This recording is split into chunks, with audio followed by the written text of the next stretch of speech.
Previously on the Game On podcast.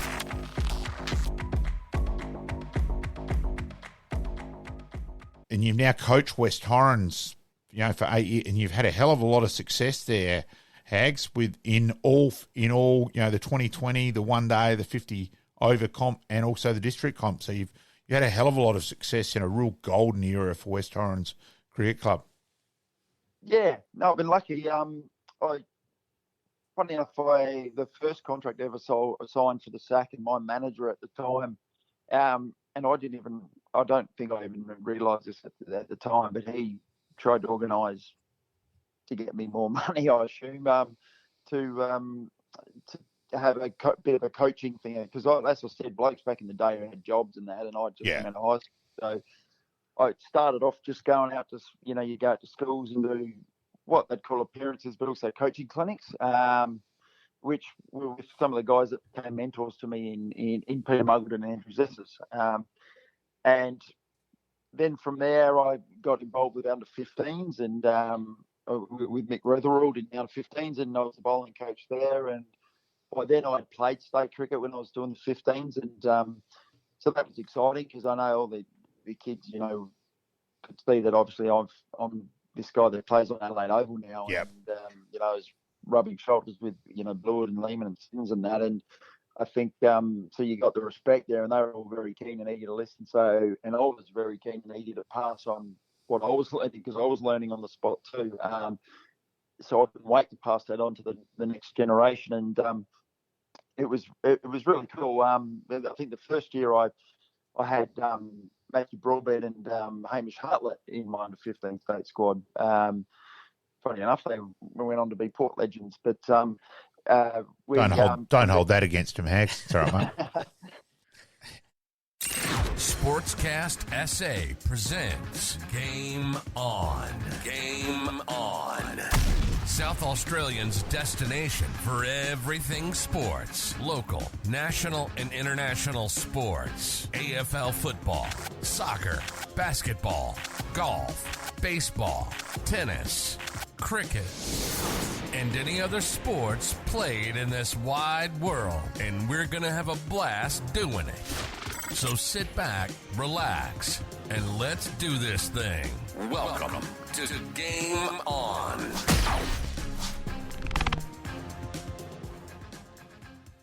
Welcome to Game On. My name's Pete, and today my special co-host from last week is back for another round of torture with me here in the studio. Phil, thank you once again for filling in for Malcolm, who's still not quite right from his bout of COVID.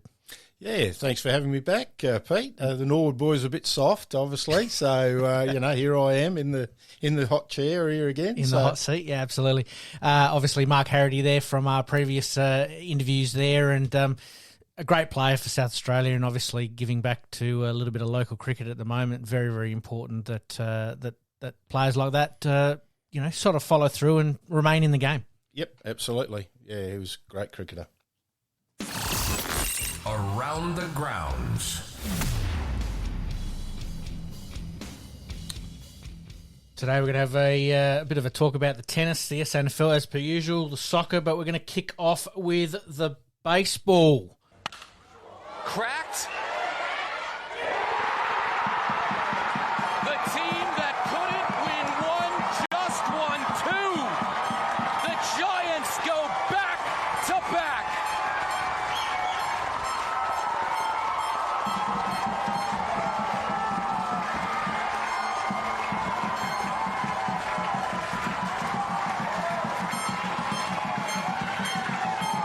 Back-to-back champions for the Adelaide Giants. Fantastic, wasn't it? Yeah, it didn't, obviously, they don't televise it much on... No, it was mainly online, and generally you've got to have a bit of a pass for it. I was lucky enough to actually get invited to go to Game 2 because it was completely sold out, and a friend of mine basically rang me up last minute on Saturday and said, look, got a spare ticket, someone couldn't come, do you want to go? Absolutely. Vital game for Adelaide, and Quincy Lattimore was the man. Here I am ruffling through my paperwork, Pete, looking for my invite, but, being co-host here now, no invite. But mate, if I had a spare ticket, I would have certainly invited you for sure. But, obviously Adelaide losing Game 1 in a very, very tight 13-inning contest over in Perth. A little bit unlucky, but, home ground advantage. We did talk about that a bit last week and how important it is. Obviously, Adelaide just missing out in Game 1, but really coming home with a wet sail in Game 2. As I said, Quincy Lattimore was the man who did the job. And then Game 3, which was pretty tight as well, and got the chocolates. And after 43 years of waiting for a Claxton Shield, they only had to wait 12 more months, which was pretty good. And they're looking at 3 in a row. They're talking 3 in a row. It looks like they're going to retain most of their players. The talk is. So, it's great stuff for SA sport. Absolutely. And like we said, some of those players do have affiliations with MLB teams. It looks like we're going to retain, like you said, a good chunk of them. Yep. They're talking dynasty. Wouldn't it be a fantastic thing to go back to back to back? Has it been done? Don't know. I have to do my research on that one. You've left me with a little bit of a target. All right, mate, let's move on to the AFL. We'll start off with Port Adelaide. Since you're in the hot seat today, Powell-Pepper has been added to the leadership group. Your thoughts on that one? Really good. Has absolutely matured as a player over the last couple of years. Obviously got the family and the wife or girlfriend, whatever it be. He has come to another level. I must admit, probably 3 years ago, I would have got rid of him, trade him, see you later, goodbye. Well, that was going to be my question because I was in the same boat going, it's fantastic that he is taking that next step now, but 3 or 4 years ago, 5 years ago, I didn't know what to make of Sam Powell-Pepper because he had all the talent and all the attributes, but he just couldn't quite put it together. Did move in with Boakey, I think, for a little while there. Do you think that sort of helped? Yep, absolutely. Boakey put him. I don't know whether he had a few issues or whatever. I don't know. I don't know the lad, but it certainly settled him down. And now he's got the, as I said, the wife or girlfriend, whatever it be, couple kids, and he has gone to the next level, I believe. So fantastic. And hearing on the news last night, he talks very well, and looks like he's just settled down too. He's probably the forgotten man at Port Adelaide, really, when you think about it. I mean, we talk Jason Horne-Francis, we talk, Butters. We've got so many of them. Well, look, I'm struggling to reel them off the top of my head. Wines, Boak, all the usual suspects. Yeah. And he's a guy that I think a couple of times last year especially, I think he really took his game to another level and kept Port Adelaide in it at certain times as well. Agree totally with you there, Pete. He slips under the radar, I reckon, is what we want. They just they man up on Butters and the other guys, and there's Powell-Pepper, 3 goals. Beautiful goals. He's very hard in and under, and love him now. So I'm going to throw it out there. I think he's going to be an integral key to Port Adelaide's success this year. I mean, he, like I said, just seems to have taken it to another level, but bit of jump on my back, boys, let's go. Yep. And I think that's why he's been added to the leadership group, just personally anyway. Absolutely, and he's got the Aboriginal background, and Rioli and all them get on like house on fire. Yep. Tell me the other, Narkle came from Geelong, part the way through the end. That's the reason he came to Port, was good mates of Sam. Yep. And so I can just see him only getting stronger and stronger, those boys, with that bond, Aboriginal bond, which is great. Obviously cohesion with teammates is obviously very, very important. I mean, you don't hear it too much that too many players have got issues with each other and so on, but that's an integral part of obviously building successful teams. Yeah, exactly right. Yep. All right, we move on to Adelaide, mate. Wayne Malira, hamstring at this time of the year. It's not really what you want to be doing, but they're sort of saying he's going to be back within a couple of weeks. Injury prone, isn't he? I mean, his best is good enough, but he just gets to that peak and then he seems to break down with it seems to be hamstrings and, calves and all that sort of thing. Soft tissue injuries. So, I think he's just going to be that sort of player. Seen a picture of him and, Andrew McLeod and Kane Corns the other day. I tell you now, if there were a couple of list spots available at Adelaide, wouldn't they want to take Andrew McLeod back? What's he been doing? He's just in the gym 24/7. But I think maybe teaming him up with Malira might actually help because, like you said, breaking down, as he gets back to his level, I think he's an integral key to Adelaide's success this year as well. Yeah. And they missed him a bit last year, obviously, as well. Yeah, he sort of got his body right last year. He sort of almost had an injury-free run, and here we are, pre-season, 3/4 of the way through pre-season, and he's sort of broken down again. So you wish him all the best, but yeah, I think he's just going to be that sort of. I've got a mate, a couple of mates that are Crows supporters, and they love him, but just can't keep him on the paddock. Yep. And like I said, Andrew McLeod at the moment in ripping Nick. So I think there'd be 18 clubs that would certainly want him on their list, that's for sure. All right, mate, we're going to talk premiership windows. I know you're going to say Port Adelaide are in the premiership window at the moment, but let's just sort of run through a couple of teams. Where do you see Adelaide at the moment? They'll definitely be in the top 8. There's no doubt about that. I was very, very impressed with them last year, I hate to say. But whether they get better, I'm not too sure. I still think... They're probably one or two players from that classy midfield finishing type of point of view. That's where I see it. Yeah, is Taylor Walker going to have the year he had last year? You know, he's another year older, and we all know what it's like getting a year older, Pete. Absolutely. And... So, look, I still hold them in the top 8. They beat us twice last year, which just about killed me. Yep. But anyway, look, they got a good list. I still think they're too small. Yep. Like Murphy's and all these little guys. I don't know whether they're just a bit small, but... Does Thilthorpe take another step towards... He has to. Does Fogarty do the same? Like you said, maybe filling some of those gaps for Walker, obviously getting a little bit older. We did talk about Sloaney, obviously, with injury. We don't think he's going to play too many games this year. I mean, he'd like to play all of them, obviously, but, realistically, he's not. But, yeah, I think Adelaide are in the opening of the premiership window. I think it's just a jar at the moment. I think they've got to find a couple of more classy midfielders. Brisbane wide open at the moment. Brisbane have got to be probably out favourites, aren't they? Yep. The list they've got, I mean... Really haven't lost anybody. Gunston went to Hawthorn, but he was not in their top 22 anyhow, really, I don't think. But, look, they've got to be around the mark, and they're so hard to beat in Brisbane. I mean, it's virtually a penciled-in match, isn't it, when they play in Brisbane? Which is what you want as a home and that's team. What Port need to do, is make it a, Absolutely. Carlton, I'm going to go open at the moment. I think they're top 8, definitely. Top 4, maybe. Yes, I'd probably agree with you there. Charlie Curnow, he worries me at times. The big games, does he fire? No, he kicks, I think, 3 goals in the final series or 4 goals or something in the final series. And that's when you want him to stand up and be strong. Probably top 4, but maybe 5th or 6th. I don't know. I'm hoping as a Carlton supporter that they are around that top 4 mark. But I am also worried that they could do what the Bulldogs did, where they or Fremantle did, where they had that spike. Everything looked like it was going along okay. Expectations and hope may play a big part. Orazio might be the big key. He might be. The 2 games he'll play. Maybe. Might be just enough. Collingwood wide open. I think they're there with Brisbane once again. Yeah, they've got to be around the mark. I mean, again, the list... I lost that little fella. I can't think of his name. Sorry, Pete. That's right. 33, little guy. Oh, Ginnivan. Jack Ginnivan. Lost him, but not a big loss, and they picked up the lad from Fremantle. Yeah, so, look, they've got to be around the mark. Absolutely. Again, home ground MCG. I'm interested to hear your comments on this one. Essendon, mate? Unknown quantity. Yeah.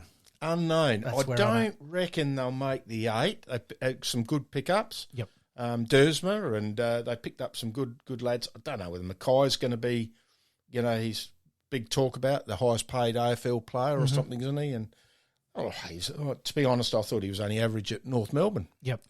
Brothers a bit the same at Carlton, can be a bit hit and miss. I don't know. We did talk a couple of weeks ago about the number of potential top 10 players that have been drafted recently that could be in each team, and Essendon was actually up the top. But because of injuries, they haven't got them all on the park. So this is where I'm a little bit flipping the coin going, if they get all of those players back and the talent that is there, I think they're going to be around the mark. But, gee, they're a big question mark for me too. They could squeeze into the 8. Look, their best was good enough last year, wasn't it, Pete? It was... they were around the mark all the time. I've got a good mate that's an Essendon supporter, passionate. Yep. And, he's up and about, and then all of a sudden, the big slump. He's down, toss of the coin for me too, I'd say. We'll whiz through the next couple, Fremantle and Geelong. Freo, bad start. Yep. Bad start. They've lost Lockie Schultz. That's the one I was trying to think of before. He's gone to Collingwood. Haven't lost much else, but I think they'll be middle of the road. Yep. I don't reckon they'll make the 8. I think Geelong are in the same boat as well. They are turning over their list. I won't say they're regenerating. Sorry, they are regenerating. They're not bottoming out. I think they're going to be competitive, but again, home ground advantage. Anybody that plays them down at Geelong there, in for a really tough go, and also their grandstand development will be finished, so they're even more passionate. Geelong supporters will be there to support them. So poor workman that kept getting the footy last year, he's out of a job this year. He's out of a job this year. Gold Coast GWS. Oh, GWS got to be around the mark. Yep. I really like what I saw out of them. With Kingsley as a coach now, I've sort of got a bit of a soft spot for them. Mm-hmm. Toby Green's an outstanding leader. Outstanding. Probably one of the best captains in the league at the moment. Yep. I think they've got to be top 4, I would say. They're in the same boat as me with Carlton. I'm hoping they don't have a drop off. Yeah. And I hope that they remain competitive because they were exciting, especially in those finals. Yeah. I know I shouldn't rub salt into the wounds, but they did get Port Adelaide. So, I think they're around the mark. And then obviously Gold Coast with the Hardwick factor. I think it's going to be at least 12 months before we see the fruits of that labour. Yeah, can't see him making the 8, I don't think. I agree with you there, Pete. Time he gets everything settled, players settled in, new players. They've got a lot of good young lads. It's going to take them 12 months to settle in. And I think that's expectation. Once again, we're all seeing Hardwick going in there and going, oh, my God, they're going to be the next 3-peat team and they're going to be fantastic. And they've got all these draft picks and they've got all these concessions and so on. But I think, they're at least 12 months from that. Absolutely. All right, we'll whiz through the next couple. Hawthorn, Melbourne and North Melbourne. Hawthorn they'll be bottom 8. Yep. I can't see them improving a hang of a lot. I think they're going to be bottom 4, but I think they're also going to surprise teams along the way. Absolutely. They did last year. Yeah. They're good. Their best is good enough. Yep. Mitchell's sort of on the sick list a bit too now, so be interesting to see what sort of input he's got this year. Absolutely. And health comes first. Melbourne should be around the mark. I mean, I'm worried about all the off-field stuff. We've seen it time and time and time again with a lot of clubs that anything that's slightly not quite right off-field, it generally plays out on-field. And Melbourne have been up for a few years now. Yeah, I think they might make the 8. I mean, the squad they've got, they should, but Clayton Oliver's got to get his life together, whether it's mental health or whatever it might be. Yep. He's got big problems, obviously, so hopefully he gets through them because he's an outstanding player. I mean, even the coach, Goody. Yep. You know, there's rumours. It's all rumours. We don't know. But still finds himself in the news when you don't really want to be. And then obviously a player testing positive for drug sample. And a good with player, it. Smith. Yeah. Very good player. Yep. And then Grecian, he's done the knee, so he'll be at least half the year. And he was... I think Petty, was reported last night in the news or a couple of nights ago in the news, not quite 100%, which... Yeah. Maybe Adelaide dodged a little bit of a bullet there. Who knows? Yeah. Look, they might even struggle. You could be right. You know, off-field stuff can... Catch up. Yeah, catch up with them. Absolutely. All right, mate. We're going to focus on this one. Port Adelaide. It's a jar. They've got to be top 3. They have to be. With the squad they've got. It will be Kenny's last year if they don't. I'd say they need to probably play in the grand final. Mm-hmm. I think it wouldn't take anything less. But you never know, do you? Here's a loaded question for you. Did Port Adelaide overachieve last year with those 13 wins in a row? Is it a bit of a false economy? I think they did. Yep. I think they did. I think they surprised everybody. Yep. They surprised me, and I'm a Port supporter. Yep. Was it good? It was good at the time. Absolutely. Perhaps down the track it wasn't, because then we just about lost 3 or 4 in a row, and, you know, out went the form and we couldn't find it. And we're always going to struggle in the finals. So I'm going to quote something from a very, very good movie that I love watching all the time, which is Moneyball. And basically Billy Beane says, nobody remembers you if you don't win the last game of the season. And I think Port Adelaide are a little bit in that boat, in that you're right. They win the 13 in a row. That's fantastic. But really, you didn't get the job done when it counted. And that's going to be your Achilles heel this year. If you can get over that, I think Port are going to be all right. Yep, I agree. I mean, we done it to West Coast the other year when we gave away that silly free kick and we lost the final there, and that was the end of that. Mm-hmm. So, yeah, we've got to win finals. We've got to consistently win finals, and the big one. All right, we'll whiz through the last couple, mate. Richmond, St Kilda and Sydney. I think Richmond are going to struggle a bit. I don't think they'll make the 8. I don't think they will. I think they're going to be not quite bottom 4. I think they're going to be in that middle of the bottom 8. I think they're going to be like Hawthorn. I think they're going to surprise a few teams along the way. New coach, new systems, but also sort of that familiarity about Richmond. You can't really count them off. St Kilda's an interesting one for me because, once again, Ross Lyon overachieves with what we think is not a lot of talent, but gets the most out of him, a bit like John Cale. Yeah. Look, Pete, I'll tell you, sorry, I'll go off the beat here a bit. Go for it, I will tell you a bit of a story. I was at Lawn Bowling Club during the week, last week, and over in Lawn, and Jack Stevens' dad came up to me. He said, "Oh, you be a Port Power supporter?" "Yes, I am." He said, "So am I." And I said, "Oh, that seems funny. Your son played for St Kilda for best and fairest. Yep. Great player. Then went to Geelong." He said, "I cannot stand Ross Lyon." And they were his exact words. He said, "Too much pressure on young players." And you can see that in Ross, I think, in his, demeanour. CEO's gone and, I don't want him, I don't want him, I don't want, look, he's obviously a great coach, but perhaps his mannerisms behind the scene are a bit different. Mm-hmm. Don't know. Is the pressure on him a little bit? Because, obviously he'd been at St Kilda, did very, very well there, basically heads over to Fremantle, did reasonably well at Freo. Yeah. He's now obviously back at St Kilda. That elusive premiership is going to haunt him a little bit. I really don't think he's got a premiership squad with what he's got. Yep. I think they'll be top 8. Yep. They were good and bad, weren't they? Very bit inconsistent. Yep.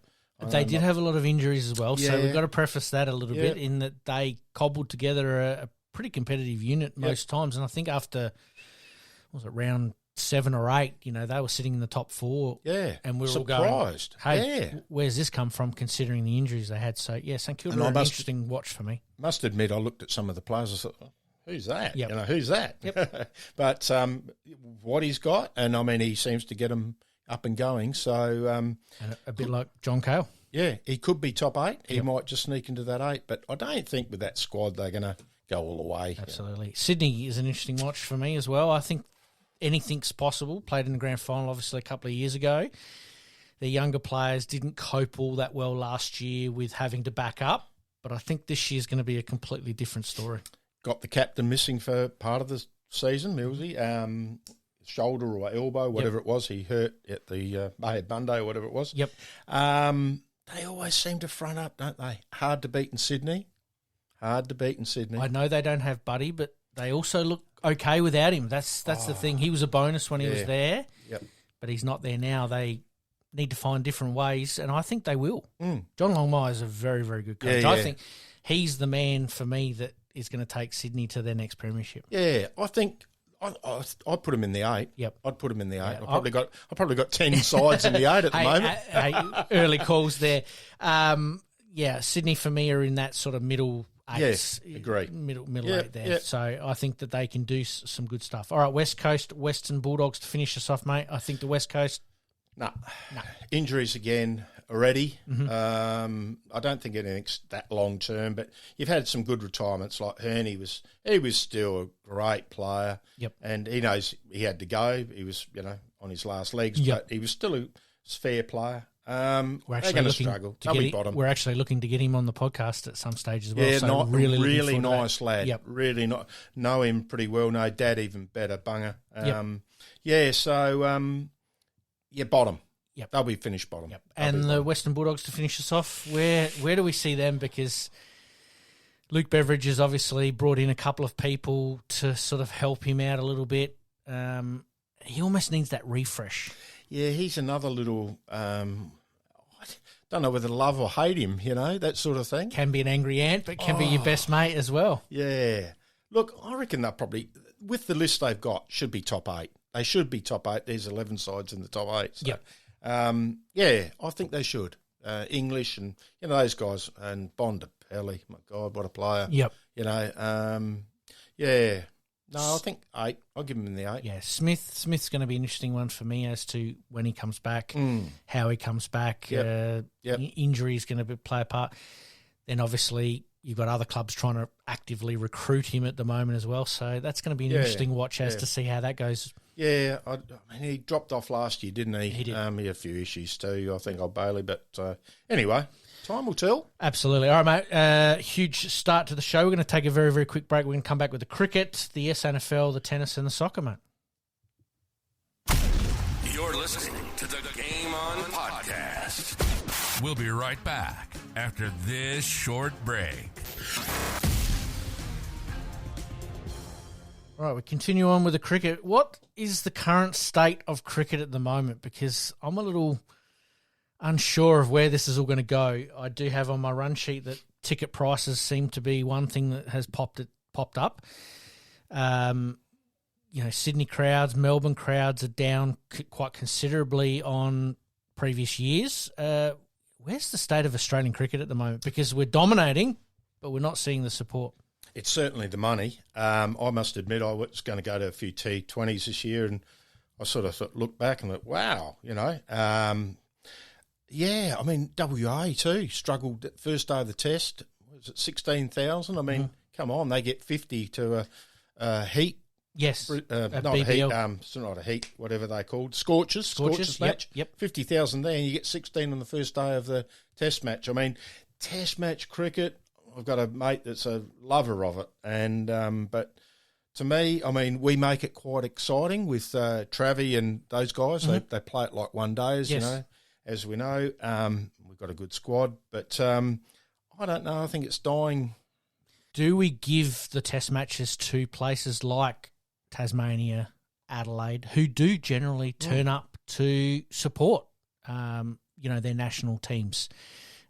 Because, places like a quarter filled MCG and a less than a quarter filled 60,000 seat stadium in Perth, do Cricket Australia then start to look at it and go, well, we want as much support there as possible, or are they still taking the almighty dollar and going, we're going to have it at the MCG no matter what, we're going to have it at the SCG no matter what?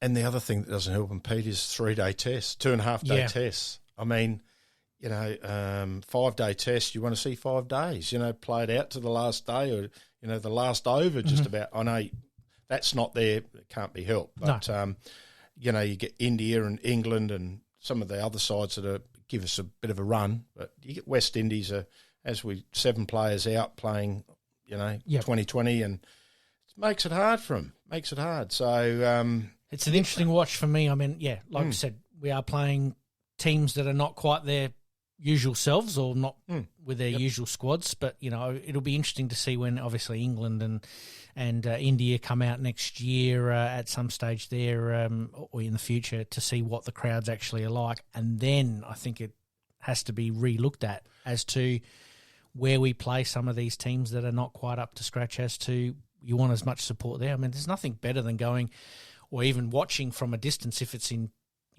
wherever it is, Tasmania, Brisbane, Northern Territory, wherever, and seeing a full crowd. There's nothing worse than looking at the TV over in Sydney and Melbourne and going, far out. Where is everyone? There's nobody there. It's almost like a shield game. Why did they take the pink ball test out of Adelaide? I mean, Brisbane really didn't.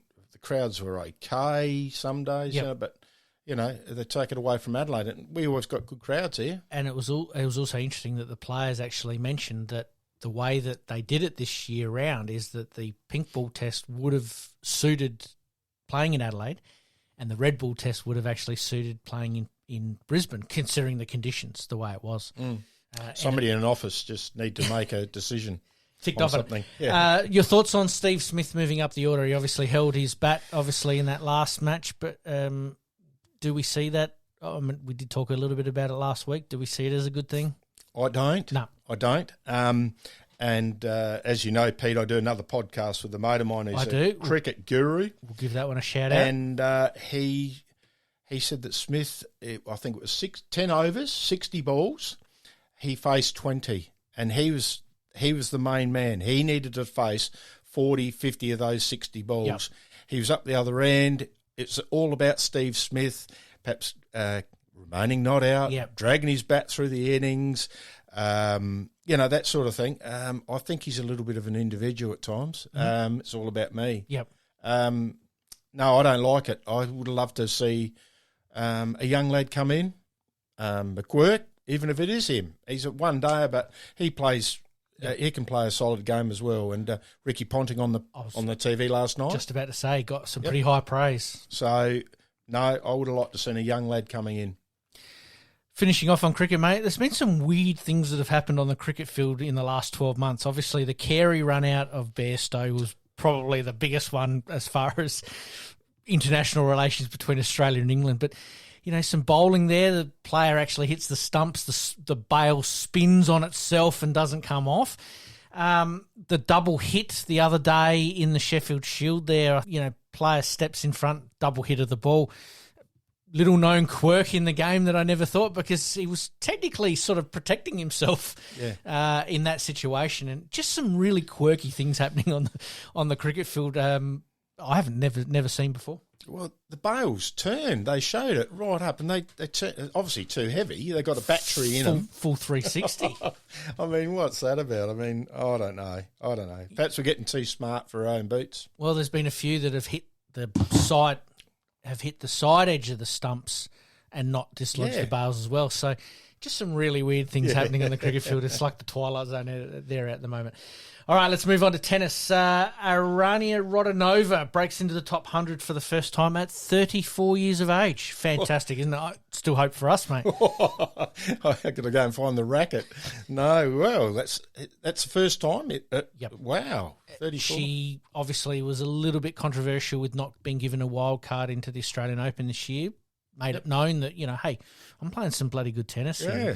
Didn't get the wild card. Has now gone on from strength to strength for the first part of the year here and has now broken into the top 100 for the first time in her career. Well, you can't argue with that, can you? Cannot. Alex de Minaur still leading the men's at number 11. Purcell, Thompson and Popperin at 43, 44 and 45 in the world. So that's not bad.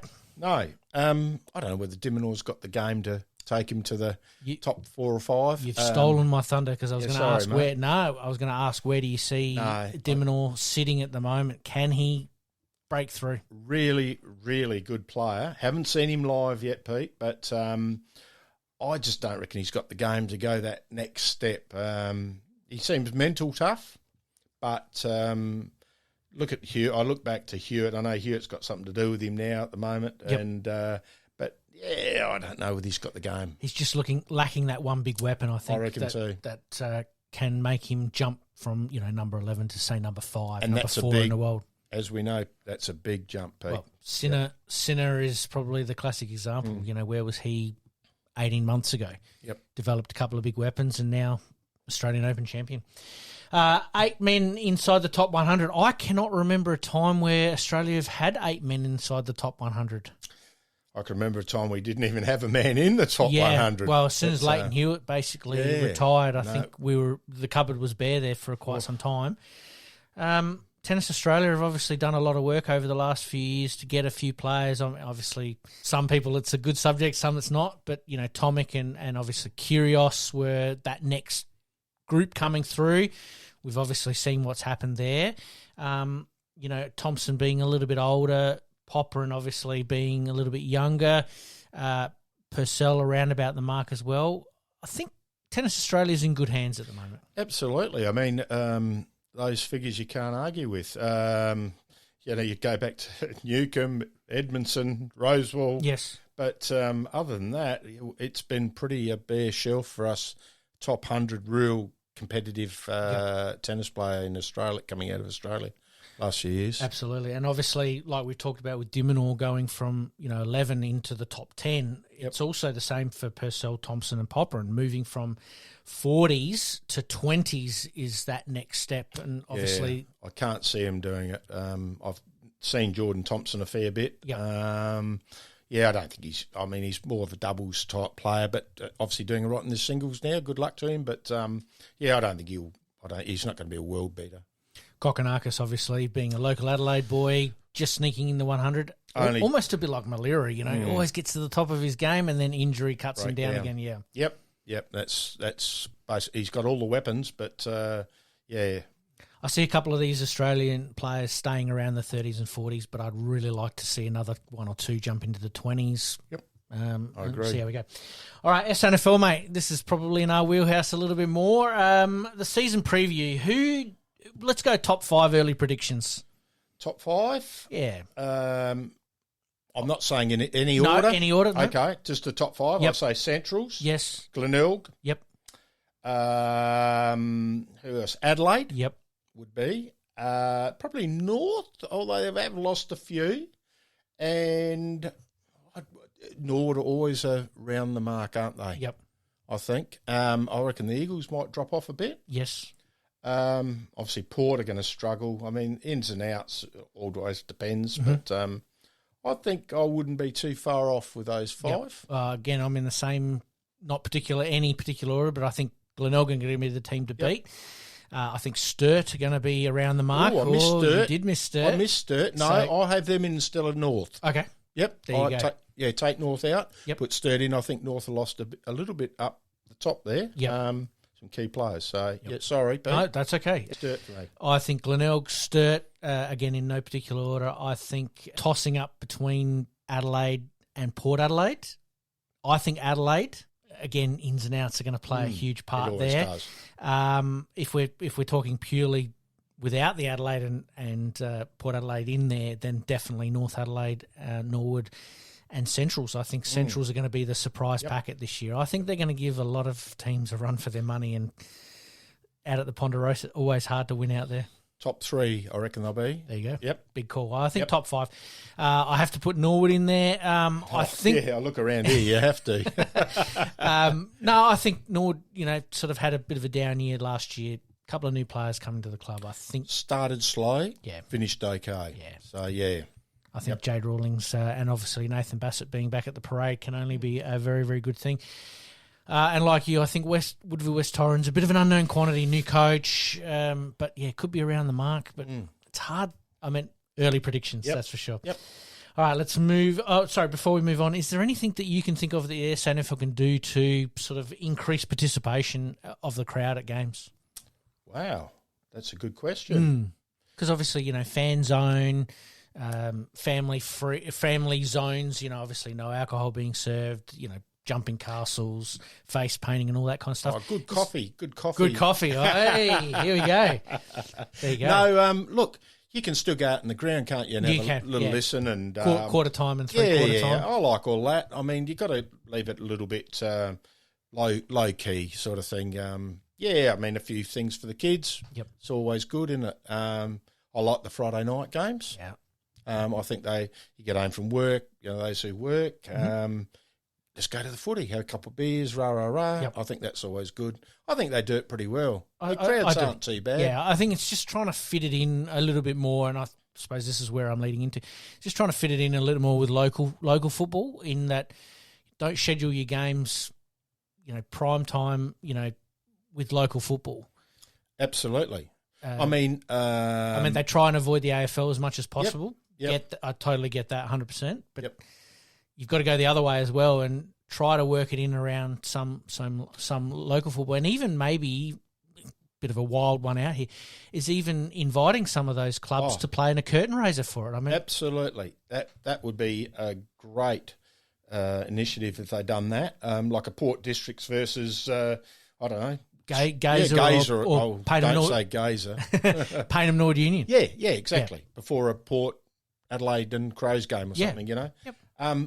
Port always get a little bit harshly dealt with some of their time slots. We're going to a game at 2:00 in the afternoon when the SANFL's playing, the country footy's still playing. Yes. You're getting crowds of 15,000, 20,000. Well, that's why. Yep. I mean, people are country sport. And that's country sport is a big thing for country towns, and that's part of the reason why I sort of bring it up. In that, wouldn't it be good to have the local country leagues or local amateur league participating, with at an SANFL ground at a time that obviously suits, and some of those local clubs get reasonably good crowds. And if you can tap that into an SANFL game where you're aligning yourself, I suppose, with an SANFL club, not to diminish the reserves at all or the under-18s or anything like that, but just trying to work it so that way there's a bit more participation from a crowd point of view. And I think you want to build that membership base in your local area. What a way to do it. Yeah. Central's played the Crows at Newry last year. And now, Pete, of mine, I reckon Newry played the game before. Yep. And I think that's a great initiative to bring it to the country. And, you know. Maybe someone from the SANFL's listening. I think West Adelaide and Port Adelaide play a game. Waikerie, yes. Yep. I think the Crows are planning a game somewhere out in the country there like they do most years. Norwood play... might be West Adelaide again out in the country as as part of a community series. So it's a good thing. It's a good thing. I totally agree. But, yeah, wouldn't it be nice to have that down in the city as well? But anyway, maybe someone from the SANFL's listening that might think about it. Not this year, but obviously for next year. Soccer, mate. We'll move on to the soccer. Adelaide United smashed by Central Coast. I don't want to really talk about this one too much, but we have to. Couldn't believe it. I honestly couldn't believe it. 3-0? 4. It was 4, but it was 3-0 at half-time, wasn't it? You know, that's unbelievable. At home, I mean, is that our final chances sort of gone? Pretty Certainly close, mate. dented them. Absolutely. Winnable games against Perth and Sydney coming up. Now they become must-wins, really. Yeah, exactly. So, yeah, I just couldn't believe it. I got that down as one of my, when you asked me that question at the end of the day. Yep. So, yeah, I couldn't believe it. And that's a real... And the coach has put everybody on notice too. Hey, there's going to be some changes. And I thoroughly back him. Yep. You know? I think whatever decision he makes, I think is for the betterment of the team. You know, sometimes there can be knee-jerk reactions. I think in this occasion, if he's doing it for a reason. I think it's to send a message. Hey, we're here to play. We'll wait and see. Absolutely. All right, mate, let's take a very, very quick break. We don't have a special guest with us today, so we're going to come back after the break and move straight into Happy Days. You're listening to the Game On podcast. We'll be right back after this short break.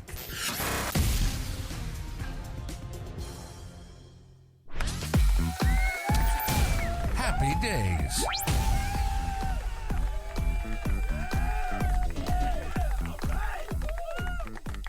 All right, we kick off Happy Days today with happy birthday to Jeremy Finlayson. Really? How old's Jezza? Well, he's born in 1996, so that would make him 28. Okay. Yep, good player. He might just struggle to get in the side this year. He's that sort of tall forward, back up ruck. I hope not. I sort of do. I rate him. Yep. His best is good enough, and his worst is very ordinary. But anyway. Jeremy Finlayson obviously traded to Port Adelaide in 2021. He grew up playing an array of sports, including cricket. This one's right up our alley. Lawn bowls and tennis. But mainly focused on Australian rules football. In late 2012, he moved to Sydney, joining the GWS Giants Academy program full-time in order to increase his chances of being drafted, and his decision paid off in the 2014 draft when the Giants drafted Finlayson with the 85th pick of the national draft. Look, a good player. He's got a fair bit on his plate, hasn't he? With the wife very sick, and you only wish him well, and hopefully plays all the games this year and plays them well. So wish him all the best. Absolutely, happy birthday. A couple of names synonymous with cricket in 1995. Graham Gooch and Mike Gadding play their last Test match. Wow, weren't they good players? They were. You'd love to hate them. The old Poms. But they always make runs and, just annoy you. They're to annoy you. They were, and obviously cricketing royalty in England there with Gooch and Gadding were always hard, like you said, hard to get out and pain in the asses to play against. Yeah. All right, we move on to tennis. In 1912, the US Association amends the rules, taking the bye away from the defending champion. There you go. Didn't know that one, Pete. There you go. Yeah. This is what this segment's all about, is just finding some weird and quirky parts of history, sporting history, and pointing them out. There you go. I didn't know it. Obviously, the defending champion generally plays a wild card these days, so basically being replaced with that. But yeah, back in 1912, the USTA obviously introducing that as part of their rules and regulations. We move on. 2021, we're talking Super Bowl, obviously being a very topical subject this week, in that Super Bowl legend Tampa Bay Buccaneers dominate the defending champions Kansas City Chiefs 30-9, with the MVP being, no surprise, in Tom Brady. Well, how many times he's won that? 7th. That was his 7th time. Wow. There you go. He seemed to have gone on forever, didn't he? You know, it was just unbelievable. But not, as I said last week, Pete, not a big fan of the Super Bowl. No. Probably will turn the TV on, have a look, you know, see the Australian lad. I do. We've got that a little bit later, so hold fire on that one there. I'm jumping the gun. You aren't I, are. But no, obviously, Super Bowl is one of the big events, and Tom Brady he's an all-time great. And I think he's doing a little bit of commentary, which will be very interesting to hear him give his thoughts on the subject. To finish us off on basketball, another legend of the game in 1988, the 38th NBA All-Star Game in Chicago. East beats West 138-133 with an MVP player named just a lazy Michael Jordan. Have you ever heard of that bloke? Yeah. Who? There you go. Wow. Did everything in basketball, didn't he? You know, and he even changed numbers and that. I mean, changing numbers that time from 23 to 45, it just, they made millions out of that because the kid wanted a number 45 shirt like Michael Jordan, you know. Oh, it was unbelievable. You know, one of the all-time greats, isn't it? So. Absolutely. Stint with Chicago, wins 3 premierships or championships, then goes away, plays some basketball, comes back, wins another 3. Yeah. Did it all. MVPs, best on grounds, you name it. All right, let's scoot into the extra time big finish, mate. Extra time, big finish. All right, we'll kick off with basketball. I was a bit of a critic of the Adelaide 36ers. I have to give them a bit of credit for their 2024 sort of win-loss record, but 23-point to the Tasmanian Jack Jumpers, not exactly what they needed when they're trying to make finals. Well, it's over now. It is over. It is over now. So they were like wanting to win, and they needed somebody to lose. And when you start doing that, Pete, your season's at the crossroads anyhow, isn't it? But they put a finish to that last week. Absolutely. Didn't they? So. Got off to a very, very good start against Tasmania. Had a little bit of a lull in the middle, 20 minutes or so. Cost them dearly in the end, and certainly got a little bit to work on for next year. But yeah, you can't be relying on other teams to lose and you winning margins and all that kind of jazz. You know you're in a bit of trouble. Exactly. All right, we move on to Super Bowl. You did mention it just a minute ago there that an AFL player from Perth has his chance to win his first Super Bowl win. Had you heard of him? I hadn't heard of him. Who did he play for? Don't know. Threw that all on you straight away, Pete. Yeah, Mitch Wischkowski. Yeah. Aiming for revenge as he takes the field for the 49ers. Certainly not a household name that, you know, when they interviewed him the other night, I sort of thought, scratched my head. I thought, I can't remember you playing, but... could have potentially been on a fringe of a list. Like Carey, Wayne Carey. Alex Carey. Yes. So I hadn't heard of him, but good luck to him. Absolutely. Wish him all the best. Something that came across the desk, the AFLW, some Adelaide players, about 10 of them, or up to 10, will train and play with their SANFL club this year. Probably a good thing, eh? I think it is a good thing. I've got a niece going to West Adelaide this year. She was Central District's captain for a couple of years in their first couple of years of SANFL footy. Yep. So I'll be supporting the Bloods, the mighty Bloods this year. And she's moved across this year. So, I mean, it makes for a stronger comp, doesn't it? I must admit, some nights I've go to watch. It's almost like watching a bit of paint dry, but they're only going to get better as the years go on because the young kids are playing, the girls are playing their footy now. That's right. Whereas Nicola, my niece, she wasn't brought up playing footy as that every Saturday. Yep. So they're only going to get better. So, yeah, I think it's a good thing. Like we've talked previously, the base of the pyramid hasn't been there for AFLW, SANFLW. We have gone almost straight to the pointy end. Now we're starting to see, after a few years of it all playing, that the base is getting wider and wider. And, you're right, it's only going to get better from here for sure. Yep. Something else that came across my desk, Port Adelaide's Aaron Phillips will be coaching in 2024. Funny you say that, Pete. But not at Port Adelaide. No. Smosh Westlakes under 8s.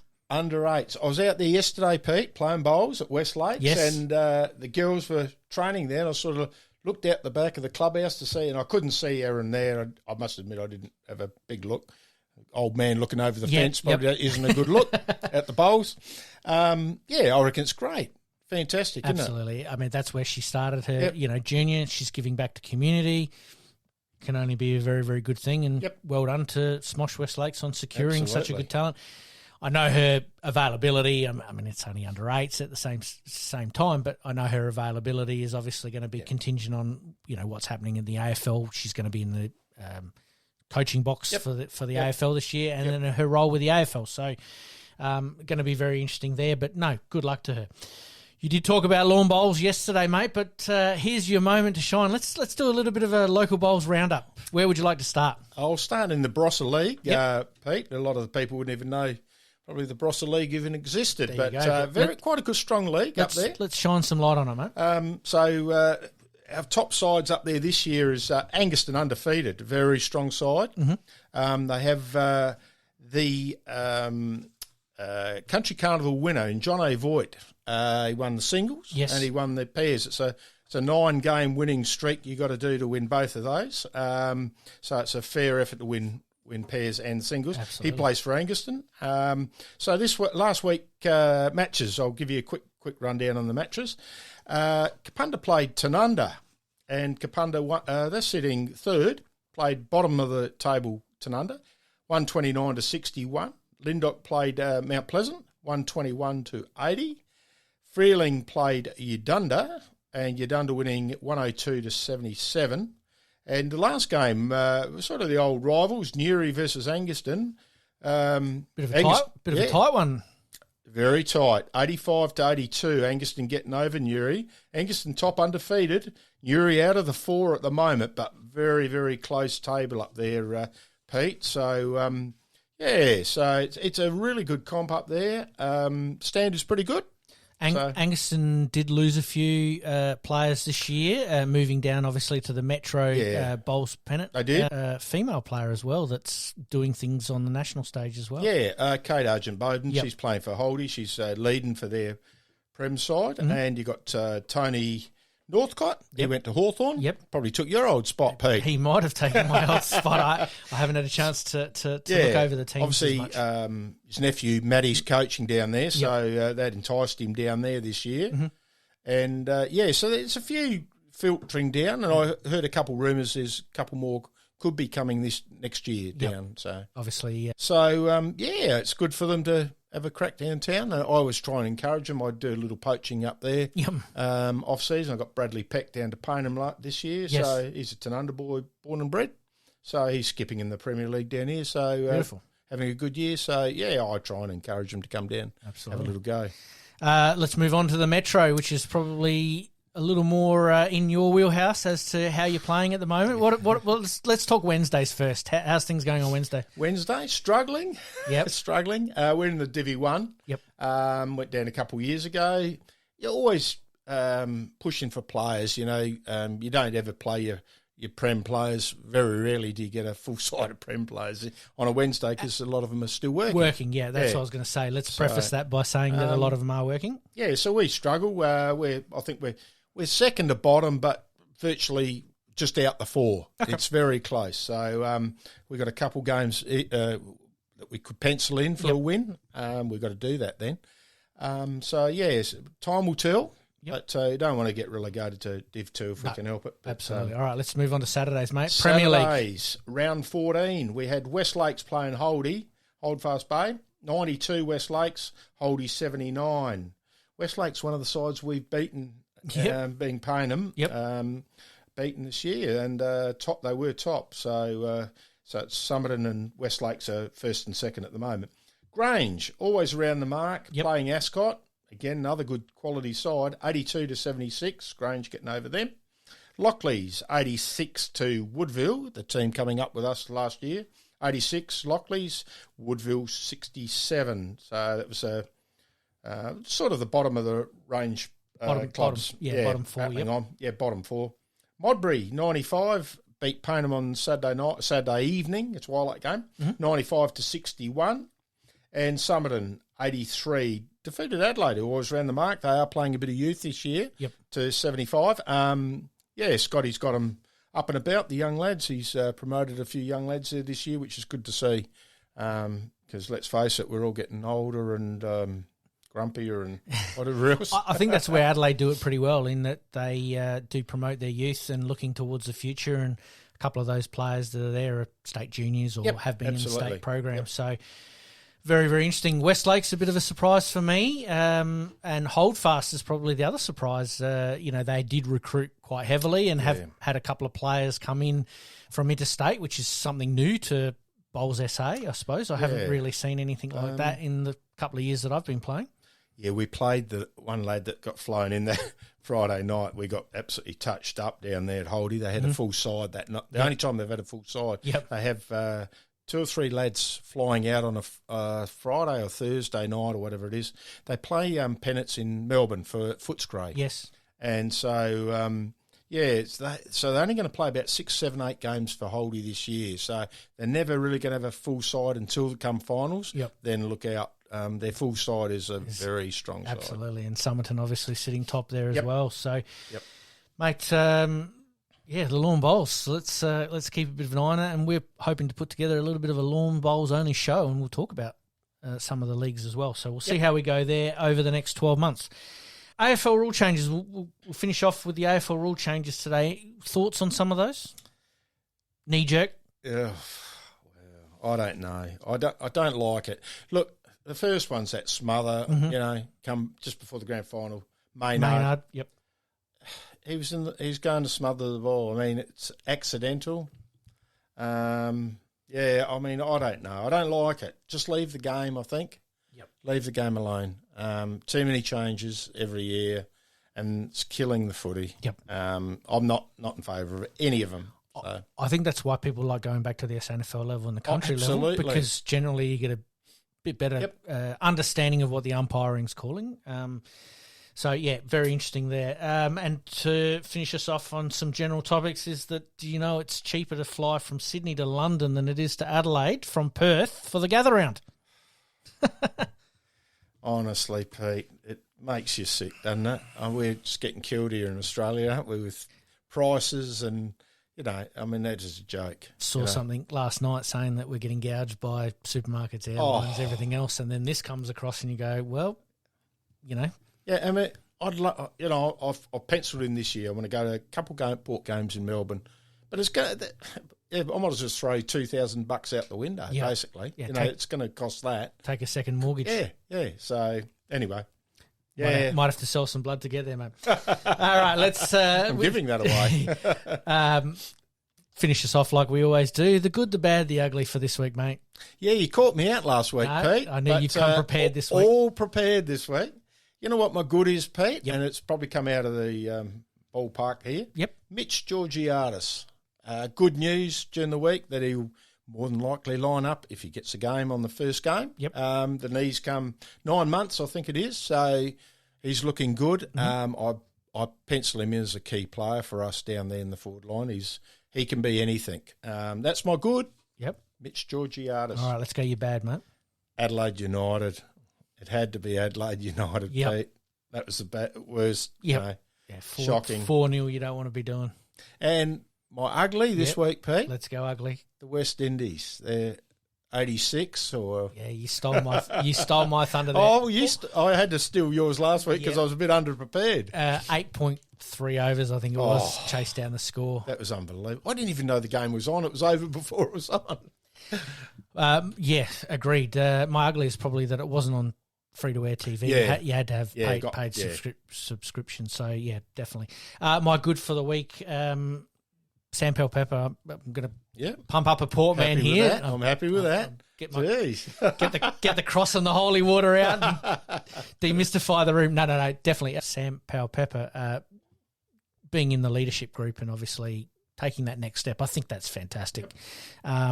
especially from a player who a couple of years ago we weren't sure about as to where he fitted in. I mean, at one stage he was looking at being traded. So that's my good. My ugly, I can't disagree with you on the Adelaide United, mate. The bad with the 4-0 loss.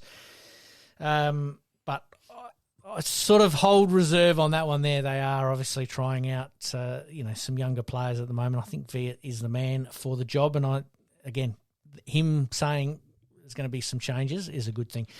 And my ugly for the week, as I said, you stole my thunder there for sure. That West Indies. Yeah, the West Indies out for all out in 8.5 overs. Just not what you want. And it wasn't on free to air as well. So, mate, huge episode once again. We didn't have a guest today, but we certainly found enough time to fill in, that's for sure. And obviously adding the lawn bowls to it is something that piques both of our interests there. And I can't wait to maybe have a look at doing a bowls-only show, which would be fantastic.